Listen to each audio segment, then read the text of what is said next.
is my very great pleasure to introduce our keynote speaker for today, Karen Gaffney. She will be presenting Today is a Journey of Hope. Karen Gaffney is the president of a nonprofit organization dedicated to championing the journey to full inclusion in families, schools, the workplace, and the community for people with intellectual disabilities. She is doing this by creating awareness and calling attention to the tremendous capabilities of people with disabilities through presentations and workshops delivered to audiences all over the country. She is the first person with Down syndrome to deliver a TED Talk. In addition to her nonprofit work, Karen has also earned a 2-year associate's degree and works part-time at Providence Health Systems in a clerical role. In her free time, Karen is a long-distance open water swimmer with some incredible achievements to her name, including a 9-mile solo swim across the width of Lake Tahoe and an 8.5-mile swim across our very own Lake Champlain, just to name a few. Karen tackles any challenge she faces with determination and commitment, knowing she has limits, but not allowing them to limit her drive to succeed. Before Karen speaks, we'd like to share a video that the University of Portland posted after presenting Karen with an honorary doctorate degree.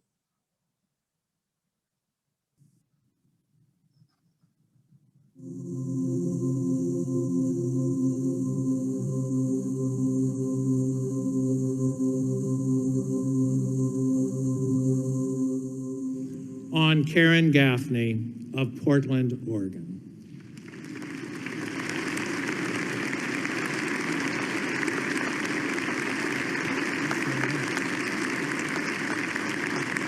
The world knows and esteems Karen Gaffney, the famous swimmer, conqueror of water and weather.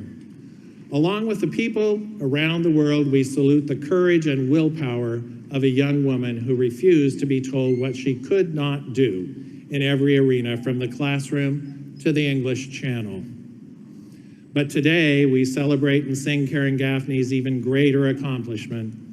No one in our time has been as eloquent and articulate in word and deed about what men, women, and children with Down syndrome can do. No one has shown so bravely and inarguably that any cultural bias about Down syndrome is wrong and unjust. With deep admiration for her flinty willpower, with reverence for her adamant courage, and with immense respect for the way she has insisted on the holiness and limitless possibility of every life from the breath of the Creator, the University of Portland humbly presents Doctor of Humane Letters, honoris causa, on Karen Gaffney of Portland, Oregon.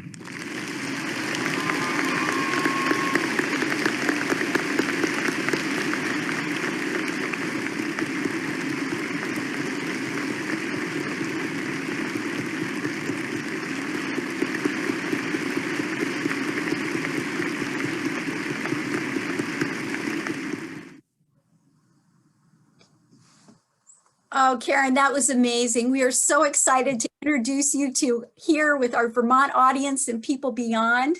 I'm handing it off to you now. Okay, thank you for that introduction.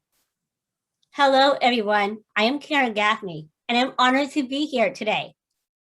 Organizations like the Vermont Family Network are so important for people like me and our families.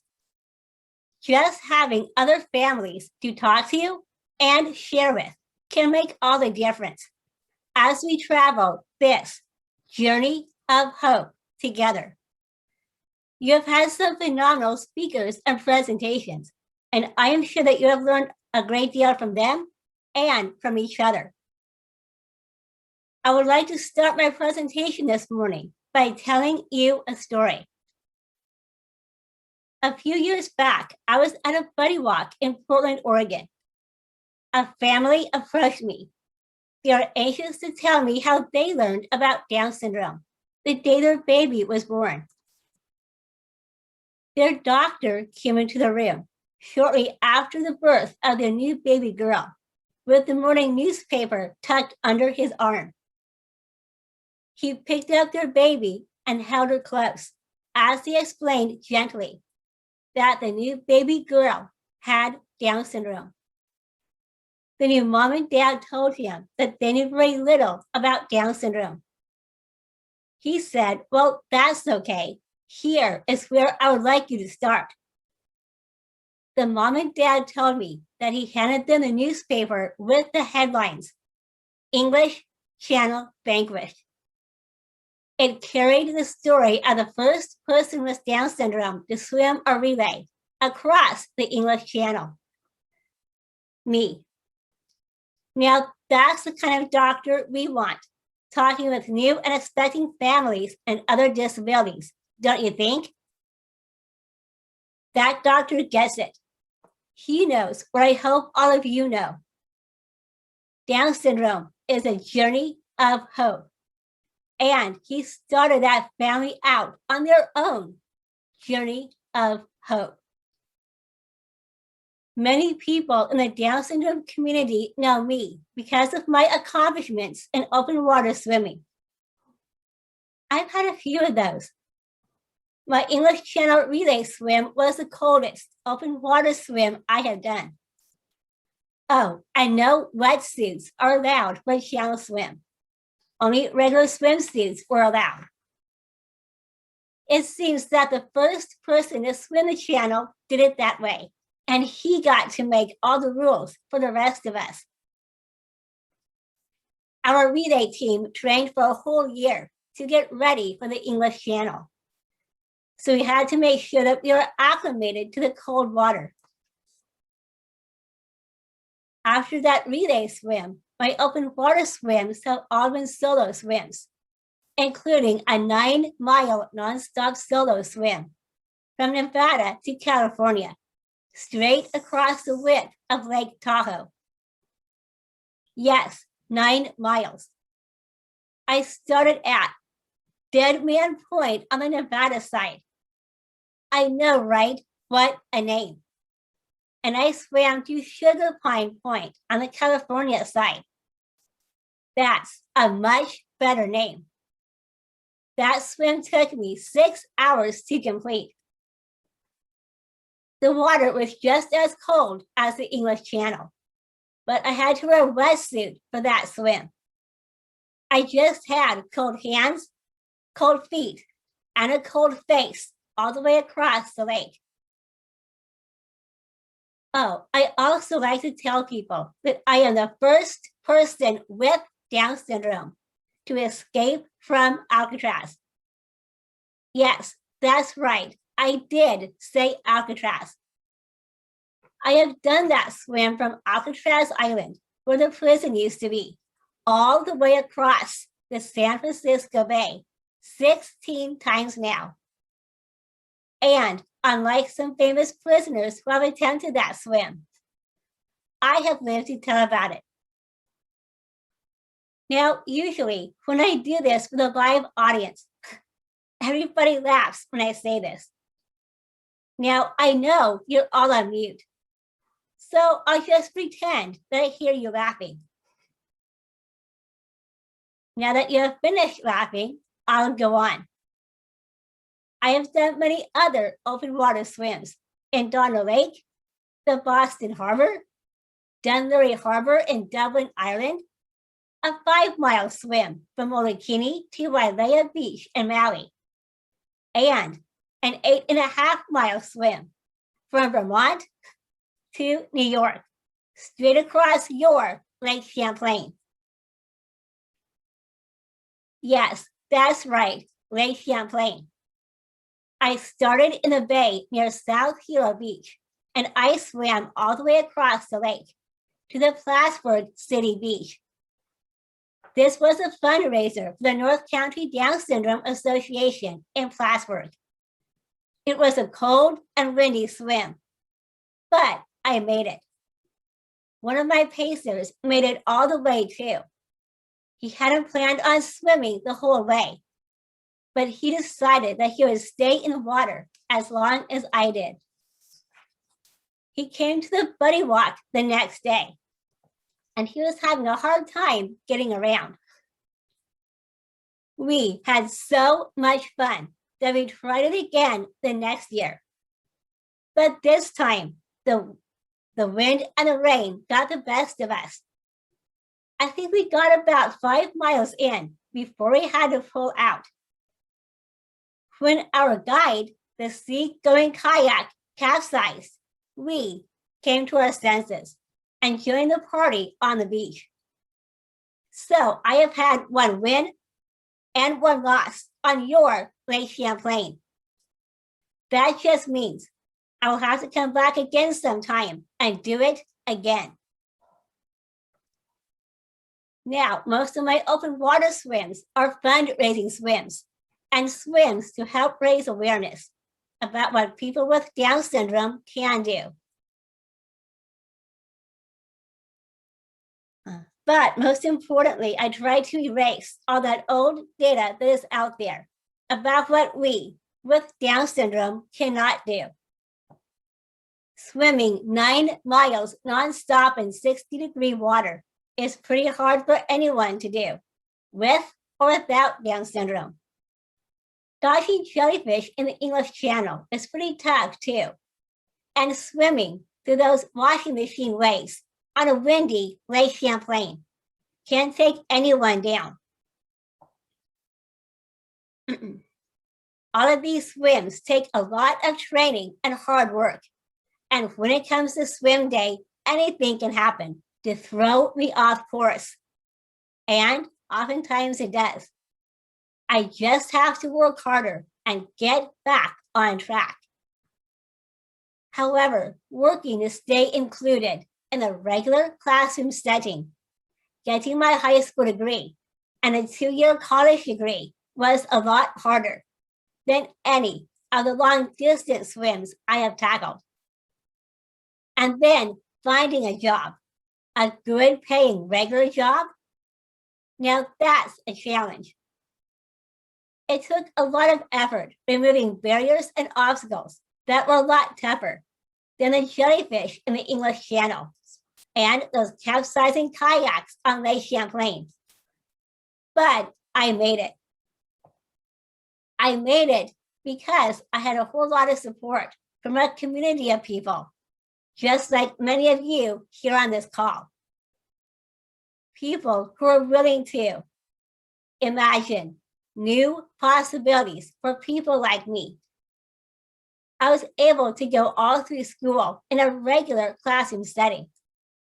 I graduated from St. Mary's Academy here in Portland with a regular high school diploma. Oh, and I earned my lecture in swimming all 4 years as well. And then I went on to Portland Community College, where I earned an Associate of Science degree and a teacher's aide certificate. Before this virus hit us all, I would swim 2 miles a day before I headed off to my job at Providence Health Systems here in Portland. And I worked out weights too. So I was always up for a swim challenge. But when the virus hit, I lost my job, the pool closed down, and all my speaking engagements canceled as well. So I had some bigger challenges than open water swims to deal with. I worked hard over the summer to rebuild some structure in my day, to get exercise without a pool, and to look for a job when everything was closing up. I am sure many of you were all doing the same. It took innovation to rebuild, didn't it? By the end of September, I started a new job at a law firm. I was learning how to do Zoom meetings, and I was getting in 2 miles a day walking because our pools were still closed. Oh, and I was working on 1,000-piece jigsaw puzzles. But everyone was doing that, right? Our pool finally opened up again, so I have been back in the water for about 2 months now.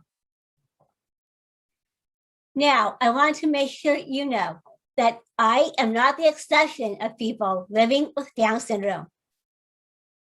every day, every week, every year. Those of us with Down syndrome are pushing on those boundaries and barriers that were laid down for us so many years ago. Those boundaries and barriers are crumbling right before our eyes. Just look around you and what do you see? You see students with Down syndrome learning along with their peers in schools. Because of organizations like the National Down Syndrome Congress, the National Down Syndrome Society, and the Global Down Syndrome Foundation, and yours, who helped our parents and teachers get on the right path to an inclusive education. You see young adults with Down syndrome graduating from their high schools, and not just thinking college, but going to college. Because we are standing up to say, why not us? Why not us? You see those of us with Down syndrome standing up for ourselves and advocating for our civil rights and for the rights of others like us with disabilities. Because our education has given us a voice and a platform to use our voices. You work alongside a person with Down syndrome in the workplace, hospitals, schools, office settings, because our education is helping to open those doors. Stories are pouring into websites and Facebook pages all around the world, celebrating phenomenal achievements of people with Down syndrome. People who have fought all the odds and are living and growing and contributing in the communities where they live. How about Caitlin Obbett, the children's book author, who writes about penguins and their friends and teaches us all about the importance of friendship? Have you read about Matt Hesberg, who went to Western Carolina University to study restaurant management? He started his own business called Matthew's Bonfire Barbecue, where he makes and sells his own barbecue sauce. Matt is a great cook, and he dreams of opening his own restaurant. I bet he does it. How about Kayla Mckeon, who works for the National Down Syndrome Society and is the first person with Down syndrome to become a registered lobbyist in Washington, D.C. My friend David Egan is working for Source America as a community relations specialist in government affairs. That is a perfect job for David because he loves to meet people and he loves to talk. And he has written his own book. I believe these stories and so many more show us that we are on a journey of hope, ladies and gentlemen. And there is so much more to do. Employment is the next big horizon for us. Even though the data shows that more and more of us are graduating from high schools and some are going on to college, the employment rates for people like us are less than 30%. 30%. And that's before this virus hit us all. It is way too low. I know we can fix that. If we work together, we can find ways to pull down those barriers to employment for people like me, just like we have pulled down the barriers to education. People like us have so much more to offer in the workplace. All these stories and so many more that I have not mentioned are all good role models for everyone here. Those of us with disabilities and Down syndrome, our parents, caregivers, teachers, and advisors. All these stories show us what is possible. And they all show us that it isn't an easy journey for anyone. It is hard work. There are setbacks and disappointments, obstacles to overcome. courses to change, challenges to tackle that are much bigger and much harder than those wins on Lake Champlain. But we make it happen. Thanks to the tremendous support of families, the community, and organizations like the Vermont Family Network. You know, we have come a long way from the dark ages of lives spent in institutions for people like me. And we are miles away from the times when those of us with disabilities were not even allowed into the classrooms. Every day, together, we are rewriting the story on disabilities like Down syndrome. Because of all the hard work and support of people like you, today, our story is a journey of hope. Thank you for all you do for people like me.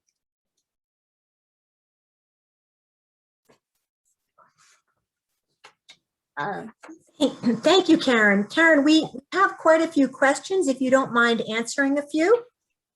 Okay. Okay, let's see. While you were growing up, what inspired you most to chase your dreams? Well, I have a lot of cousins that are older than me. And I saw them graduating from high schools and going on to college. And I really wanted to do the same thing. So I think that's what kept me going. Thank you. So of all of your accomplishments, what are you most proud of? Well, I'm very grateful that I have been able to be an advocate for people with Down syndrome and other disabilities. That I can call attention to our potential and to the kinds of lives we can lead. And hopefully I can change the hearts and minds of those who think it is okay to end our lives just because we may be born with Down syndrome or other disabilities. I think that Down syndrome is a life meant to be lived. I am proud to say that, and I am proud to show that. And I am proud that people like you will take the time to listen to me and to consider what I have to say. Karen, I've got more questions, but I want to make sure that you know that we have a comment. And one of the comments that's popping up in the chat, it says, Karen, you are such an inspiration. Thank you for being here and sharing your story. Thanks. So I'll go on to the next question. What did you find the most helpful when you were in school? Well, unfortunately, that's an easy question for me to answer. No, she said, what did you find the most helpful? But oh, sorry. Like, It's okay. What has been the most helpful was, communication. you know, I had a teacher's aide in my classrooms with me. And also the teacher herself was really helpful, but giving me extra stuff to study from for like the next week's assignments in school. Whether it's math or social studies or science. And I had a binder that went back and forth from home to school with me each day, so I could go over those notes with my mom every single night. And it took about 5 hours to work on my schoolwork with my mom at night. Wow, that's a long time. I have a comment. It says, Karen, thank you for sharing your passion and your advocacy. And someone else is writing a question. What was the least helpful when you were in school? The least helpful and the hardest thing you had to deal with in school. So it's The hardest. a question. Well, unfortunately, that's an easy question for me to answer. The hardest thing for me in school was making friends. After the 4th grade, I was the only one in school who had Down syndrome. And they really saw me as being so much different than they were. Now, when I go back into the classrooms to talk with students, I help them understand what that was like for me and how it felt to be considered different than everyone else. I try to help students understand that we all have differences, that we all want to belong, and to be included in everything that goes on around us. But most of all, I try to help them see that they can really make a difference for students like me just by reaching out and being a friend. Thank you. I have another comment. We have lots of comments coming in here. Karen, you are an amazing person. So let's see, I have quite a few here. You mentioned that you started a new job at a law firm. Can you tell us a little bit more about the job that you're currently doing?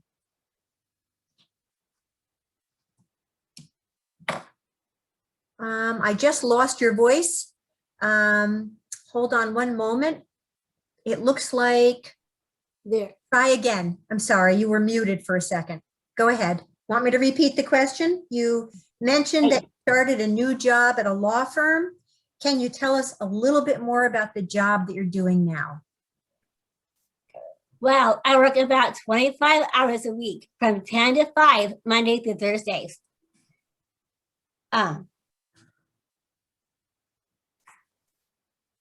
So this is important because I still have time to do my nonprofit work. And just as importantly, I can still get a swim in before I go to work. I work at the front desk for most of the day. At the front desk, I am greeting visitors and signing them in and handling the mail. And I really like this part of my job. But most of this job is COVID related. I am taking temperatures and asking COVID questions and keeping track of that data. I also sanitize meeting rooms after use, and I help with projects as they come up. I am hoping to get more clerical work to do. Since most of my work is COVID related, I know it could all change soon. I knew that going in. But it was important to me to be able to get back into a job. One of the questions that came up is, how did you go about looking for a job? Was there any specific organization or tips you have for folks? Well, Talk about your job search, what you did. so I had to make, I had to look for connections to help me get a job. And so my brother helped me build in a LinkedIn profile.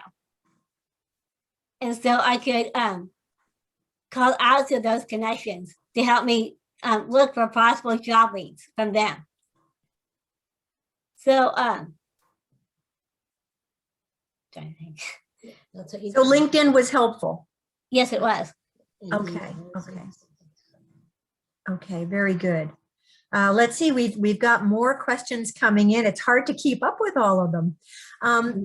Ms., what other dreams do you have for your life? What other dreams do you have for your life? Your next big challenge? Right. So, I have a couple in mind. I am working on getting back on track with my swimming. And I did a lot of open water swimming at a lake in Washington when all the pools were closed down. But it was hard to do this in the fall. Now the pools are opening up more, and I'm working really hard on keeping up my endurance.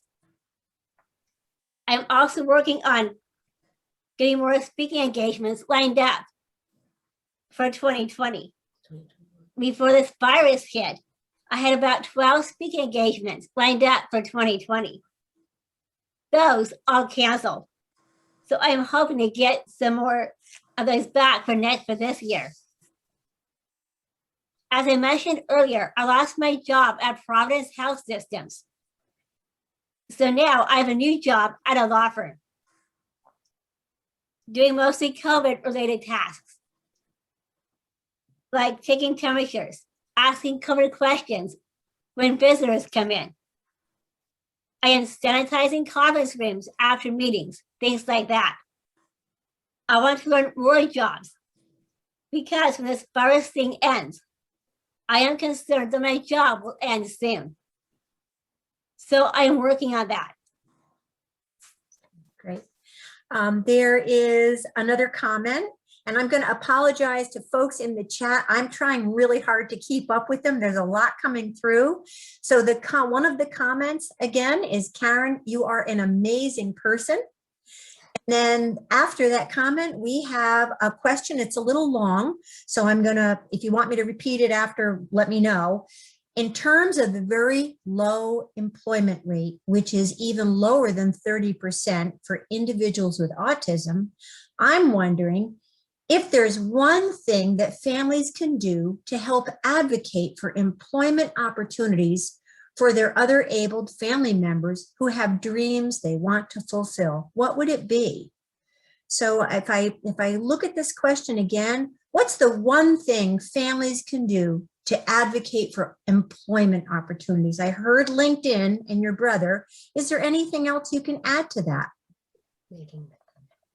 Well, just find a job that you're good at doing and really help make a difference to be successful in a job of your choice. And don't give up on that, because employment, like I said, is really important and very crucial at this time. Making connections with family. And also making connections to family and friends is also important. Okay. So I'm trying so hard to keep up with this. So one is, this is a comment, you give me hope for my son's future. And then there's a question, if you've ever worked with vocational rehabilitation. I believe I have. Yeah, you've had some job coaches. Yes, I had some job coaches along the way. Okay. My previous jobs. Okay, that's great. Okay. And another question. Tell us a little bit more about your swimming and how did swimming become such a big part of your life? Well, I started swimming when I was 9 months old, and I have been at it ever since. My dad was one who taught me how to swim. And actually, I could swim before I could walk. And swimming really helped me because I had hip problems while I was growing up. In fact, I had 5 different hip surgeries on both of my hips. That last one was when I was about 13 or 14. I always started my recovery in a pool. I was on CYO swim teams and on my high school swim team. And I really loved going to the meets with everyone else. I got into open water swimming after high school. And then I was on the Master Swim Club down at the Mac Club in Portland, where I work out at. About 4 years ago, I had surgery to replace both of my hips. I still walk with a limp, but it is much better now. And I swim a little faster too. Thank you. Now I have a question from parents who have young children, and they're asking, what advice would you give to new parents of young children who have Down syndrome? For new parents, I would say, your child is really special to you, and encourage them along the way to do the very best they can. Help them succeed in life. And encourage them along the way to do the very best they can.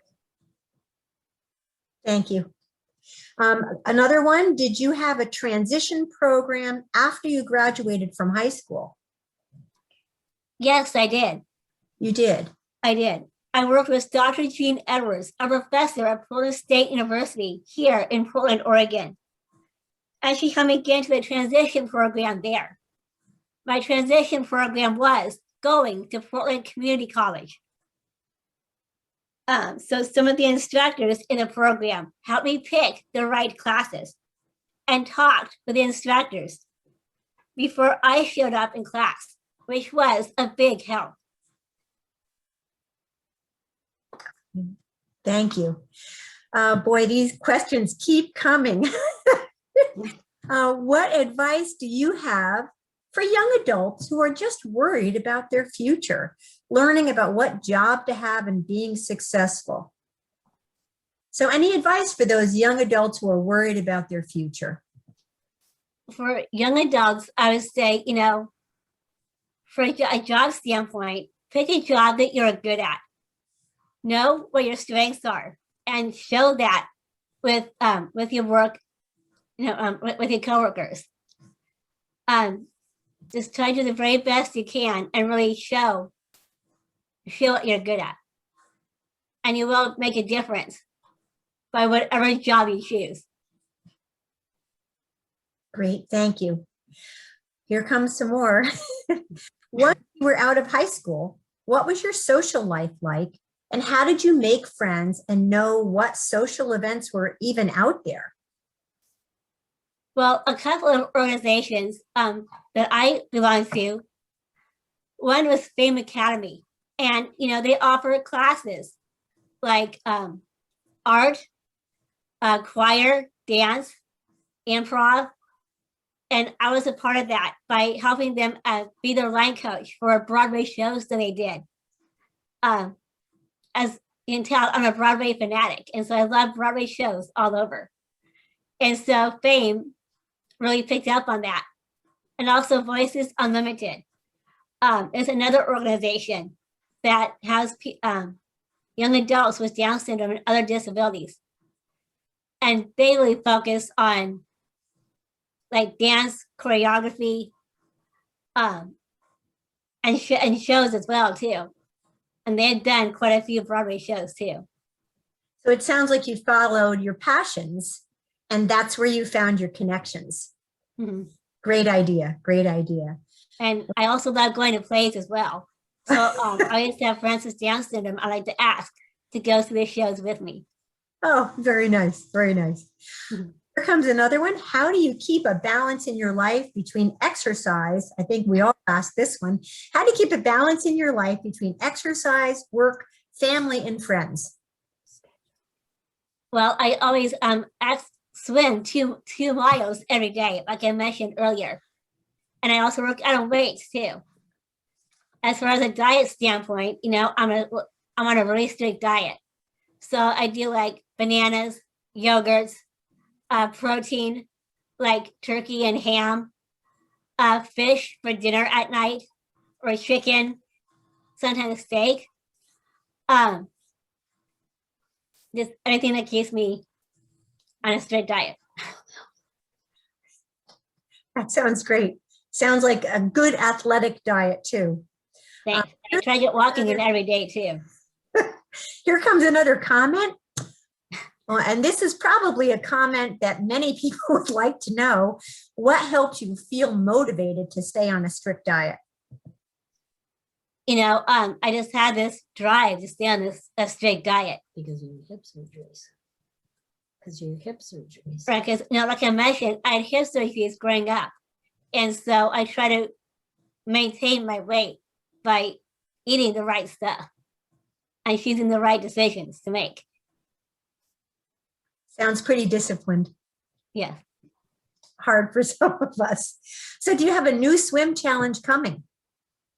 Well, there's a Gigi's Playhouse organization in San Diego. And they keep talking about doing a fundraising swim down there.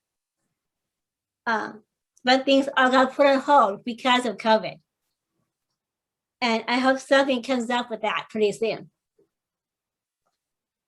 Okay, great, thanks. Here comes another one. You mentioned that you were always included in regular classrooms. Did you take any special education classes? Well, I was included in a regular classroom all through my education. I did have to change schools to keep on track with that.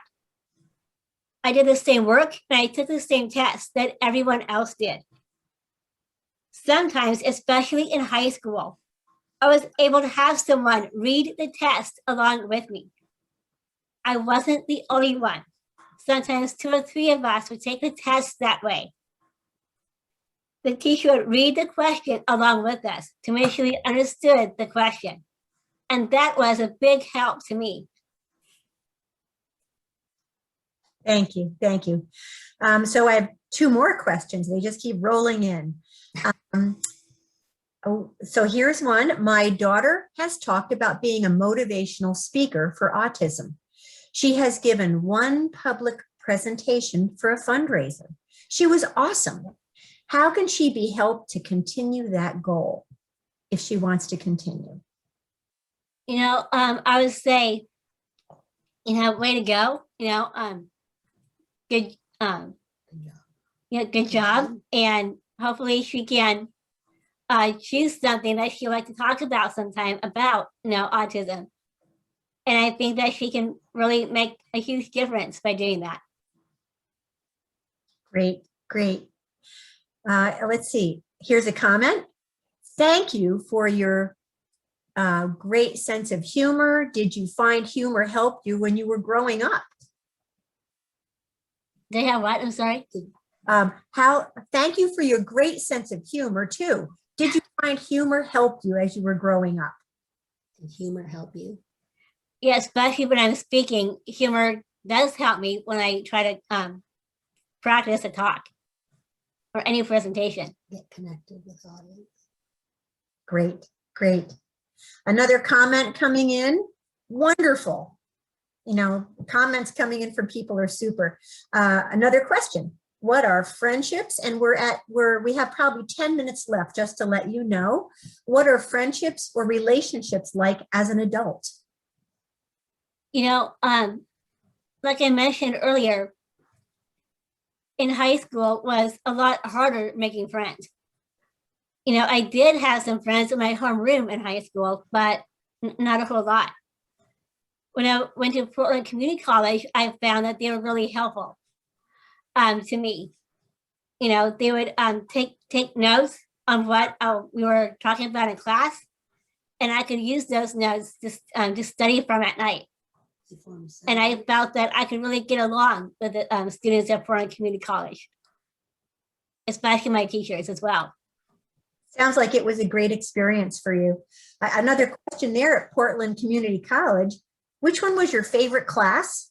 And did you earn your degree at the community college?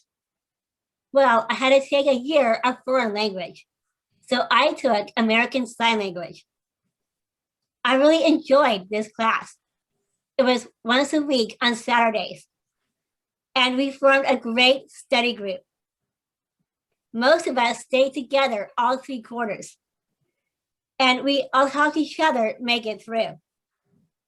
I was giving a talk at Nike last year, which is headquartered here in Portland. And one of the managers at Nike came up to me, and she looked really familiar to me. She told me that she was in our study group. And, it was so great to see her there. Did you earn a degree? And I also earned an Associate's of Science degree from Portland Community College. Wow, quite an accomplishment, really. Inspiration I'm seeing on the screen. There's another question, and I'm sure a lot of us feel this way. Do you get nervous before giving a talk? I get nervous doing Zoom. If so, how do you calm yourself down? Because you look so calm. Well, to answer your first question, I never get nervous. Whether it's a really easy talk to learn, like this one I just did for you guys, because I'm really passionate about the Lake Champlain swim, and so I kind of rethink about my thoughts about it, and so I kind of write that down on paper, and then I go over it, and I usually try to turn the page over so I can say what I know so far, and then go back to that piece. So you practice a lot. Yes. Especially in front of nerves out. Good technique. Here comes some more. Boy, this is a chatty group today. Next one is, I wonder if you have had some challenges with your parents during teen years. This might be a hard one. If so, what were some of the challenges you might have experienced, and how did you work through those challenges when they came up? Well, I really didn't have any challenges with my parents because they were my first teachers in my life, and they really taught me a lot there was to learn as growing up as an adult like I am now. And, they really helped me along the way to do the very best I can. And I'm proud of them for that. Thank you. Thank you for your answer. Here comes another comment. I admire your passion and I thank you for sharing your journey with us today. Let's see. There's so many questions that have come through. I want to make sure I've answered them all. Hold on. I think we've talked about other dreams for your life. I think we did talk about that. Unless you want to add to it. Martha, I might just interject here. I don't know if you can hear me. I can hear you. This is Karen's mom, and I think this is that question about parents is really important. You know, we had a big. Would you like to be on screen? No, this is fine. I'm fine. I'll lean in here a little bit. But, okay. You know, high school was tough because Karen was in a school that wasn't used to having students with disabilities. And it got very, very tough. It was probably, do you remember, it was your junior year? Mm-hmm. And the class schedule, it was very tough. And we had a long talk about, do we continue or should we go to a public school? Should we stick with it? And I think it was over spring break and of junior year and really trying to weigh the, you know, the pros and cons if you can. And you know, Karen really came to the decision that she wanted to give it a try. You know, every year it was, we just took it 1 year at a time to see if we could make it. And so that was a pretty tough one. And we almost pulled out, but she was adamant that she wanted to keep going, give it a try, see if she could make it. And so that was probably one of the toughest years for us. Mm-hmm. Thank you for adding that, Barb. Appreciate the perspective and sharing that piece. We're about 5 minutes away, so I think at this point, I'm going to hand back to Pam, and I just want to say thank you, Karen. This has been an absolute pleasure and delight, and I know other people will thank you, but thank you. Really appreciated all your answers and thanks. Passing off, Pam McCarthy. Just amazing. Thank you, Martha, for your facilitation, and thank you, Karen and Barb. This has just been extraordinary, and Karen, I want to thank you for showing us so clearly how to live a life that is truly full. You set such a great example for the rest of us today, and I'm really excited to hear your story. I hope we get you back to Lake Champlain again one of these days. Wonderful. Okay. So thank you for being here. And